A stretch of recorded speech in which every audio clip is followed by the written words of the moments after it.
Good morning, everybody. Welcome to Books at the Bottom of the Stairs. My name's Lorene.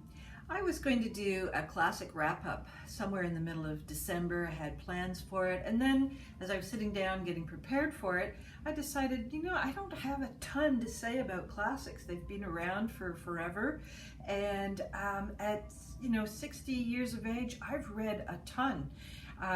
Bumped into a couple of other YouTubers who have talked about doing their classics, and there's somewhere out there there's a lists challenge, and you can go on the best of BBC or the best of New York Times or the best of 2020, and you can just kind of go list mad. And so I was looking at some of the ones that were for like the BBC. I thought, well, that will go through history, and yeah, it's just kind of ho-hum. Everything's the same. It seems to start with, I don't even really know. Let's just say it starts with the 1800s, but it's the same old.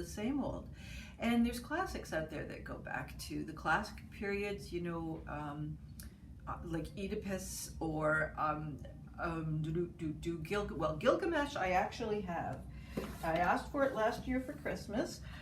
And my daughter got me two different versions of Gilgamesh. This is a picture book, and it's really cool. The back covers especially. I don't know if you can catch that there's three characters there, but anyways, Gilgamesh is an old Macedonian story about the hero and the bad guy and the badder guy and becoming friends and losing a friend and grief, and it's a really interesting story. And I should mention that this is written by Geraldine McCaughrean, who's done other retellings of, I think, more myths, more so than fairy tales.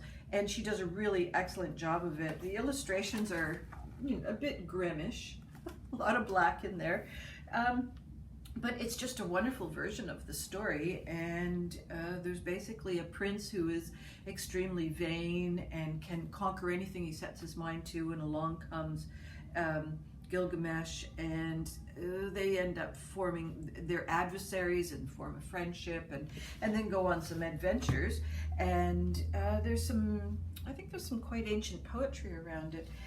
Well, so these lists don't include those kinds of stories. There's Beowulf, and there's the Cavalier, I think it is. Of course, there's the Odyssey. People reference that one quite often. Canterbury Tales.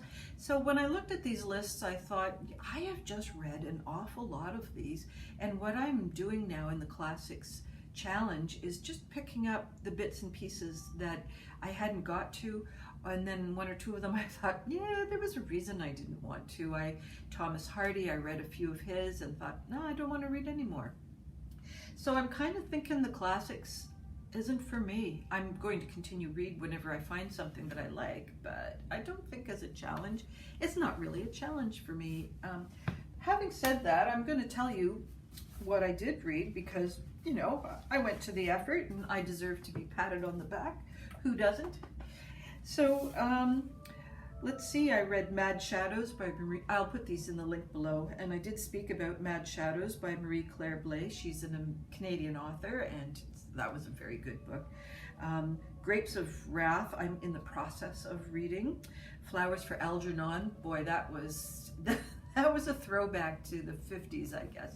And I'm pretty sure I spoke about it way back in the beginning. I really enjoyed that one. I did read the first Miss Marple, The Murder at the Vicarage by Agatha Christie. I enjoyed that, but not enough to, if I see her other books, I will, pick them up and go for it. Bridget Jones' Diary. Now, you know what? Someone recommended that because it was supposed to be a version of, I guess, Pride and Prejudice. It's right here on my step.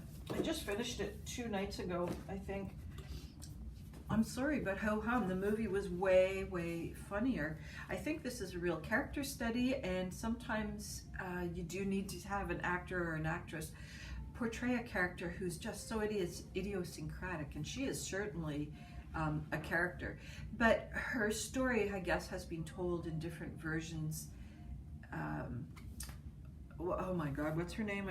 Bridget, of course, Bridget Jones' Diary, it's been told several times since, and I've probably watched those chick flicks, and so it just becomes a little bit been there, done that. But I enjoyed the beginning, and I sort of enjoyed the ending, but in the middle I just thought, oh, come on, there's a certain point where you just need to either listen to the advice that's being given to you or stop whining. I guess I'm that kind of a person, you know, like deal or shut up, one or the other.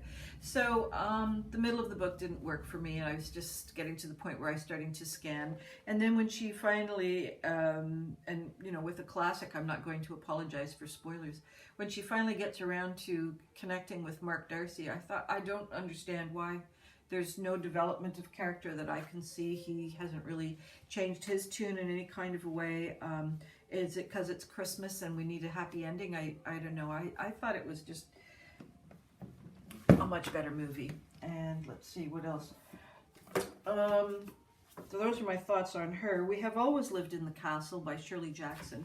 I actually wanted to be reading a different one, and the name just keeps escaping me, but it's another castle story, one where the dad is crazy and the two girls end up locking him into a different castle so that he starts to write. They're trying to solve the problems of the family by marrying rich men, and you know, if I find it, I'll tell you about it. But We Have Always Lived in the Castle is really spooky. It's kind of along the lines of Rebecca in that there have been deaths, and it's not quite clear whether they're who the perpetrator is. In Rebecca, that one, we're not 100% sure whether there's a mystery behind it or not. And as you get further into the book, you realize more things. Whereas with We Have Always Lived in the Castle, there's the family's been poisoned at the beginning of the story, and the elder daughter, remaining surviving daughter, is considered to be guilty but has been acquitted.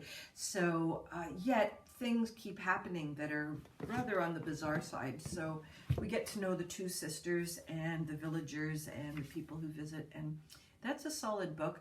I'm not sure that, given what I've heard about her other books of Shirley Jackson, I'm not sure I'm going to go down that road. They just didn't. There were so many mixed reviews. I thought, no, don't have time for that. What else did I read? Greengage by Rumer Goden I really enjoyed, and that one is actually in a bag to be shared with some of my friends. I thought that one was great, and I reviewed that one back in August. Cranford by Elizabeth Gaskill I reviewed in June, and I enjoyed that as well. I passed it to a friend of mine who also really likes comedy, but she didn't see it as a satire or a comedy. She was pretty bored by it. And that's where there's a young girl who's visiting a village of, not young girl, I should say young lady, like in her somewhere between 18 and 20 sort of age range, and she's visiting a whole bunch of spinster ladies, and it's in the era of Jane Austen. It's kind of a ridiculous set of manners, and I thought it was pretty funny, but then I get a kick out of old ladies who are trying to be what they're not, you know. They still put the makeup on really thick because that's what you did in the 40s. I find them funny. But anyhow, this is more of a character sketch, and I was glad to meet Elizabeth Gaskill. So let me see, I do have North and South. Oh, that's still at the bookstore, but that's on my list. So I guess I shouldn't say that reading classics is completely bereft of things to learn, because I've now got two new authors that I'm anxious to read more of, and the other one is Edith Wharton. So I have The House of Mirth on my to-do list. But let's see, the other ones I read was Tree Grows in Brooklyn by Betty Smith, and I talked about that in May. And Miss Buncle and Miss Buncle Married by D.E. Stevenson. I'm going to save those because I've got the third one coming from Persephone Press, and so I'll do them as a grouping. And I'm not sure they would be considered a classic, because not everything that Persephone Press publishes is necessarily a classic. They're more solid books by female authors that have fallen under the radar, and so I'll talk about that more in the new year. So basically that's it for my classics reading. I have a few classics that I would like to read, and that's on a list in here somewhere. Let me see, what are my plans for I would like to read some more Canadian classics. I'm going to go in that direction, and I have 3 that I'm planning on. One is Three Wild Geese, The Imperialist, and Swamp Angel. Then the other ones I'm hoping to do is My Cousin Rachel, also by Daphne Du Maurier. And I think I'd like to just work my way through Daphne Du Maurier, all of her different books. Oh Pioneers by Willa Cather. And let's see, the other 2 that I picked up that I thought would be interesting. This is the original stories, Adventures of Pinocchio, pre-Disney. And boy, it's a honker of a book. You know, it's got really fun illustrations, and it's nothing at all like the Pinocchio that we know. He stays a wooden boy for quite a while. I'm not even sure does he turn into a boy? I'm not sure. I don't think he does. Somewhere along in the world of listening to other booktubers, I thought I heard a retelling of Pinocchio where Geppetto is the main character. So I'll have to look for that. That could be interesting. So, you know, I think I'm just going to go forward, and as I come across classics, I'm just going to capture them and read them, tell you about it, but not make a big effort out of it, because to me they are, well, they're there. You can almost always find them in any kind of a bookstore, and there's just nothing really new coming to the table with them. And I don't always agree with modern classics. Quite often they're American, so yeah, that's just pretty one-dimensional. And I think that's the other part of the problem for me with historical classics is, again, they're mostly British, European-centric, and I'd be more interested in reading classics from other cultures, and so I'm going to put more of a focus on that. What my plans for the rest of the December are is this crazy pile. It's mostly middle readers.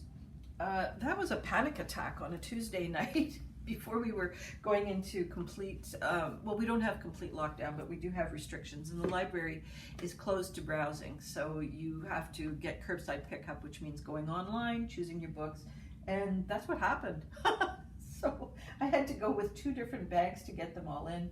And I think 1, 2, 3, 4, 5, 6, 7, 8, 9, 10 of them are middle readers, and 3 or 4 of them are young adult, and they're one is a adult mystery, and then upstairs I have a nonfiction book on Ida B. Wells, who was part of the post-Civil War Reconstruction heroines, I guess, and she was involved in some of the anti-lynching Jim Crow laws, getting them overturned or justice. So it's, oh my God, it's so big. And I think, how did I come across her? I think that was probably in paying attention to Black Lives Matters. And so that's, you know, that's a bit more interesting, finding out who were the people who were the underpinnings of civil rights as we understand them today, and suffragettes, and yeah, just those are a bit more interesting.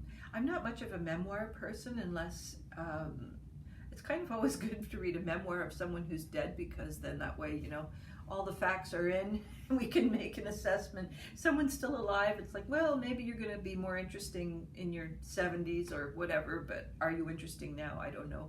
Everybody gets exposed, you know. It'll turn out that someone actually was selling slave labor lingerie, or, you know, who knows. I find that heroes are best if they're dead. I guess that's kind of sick.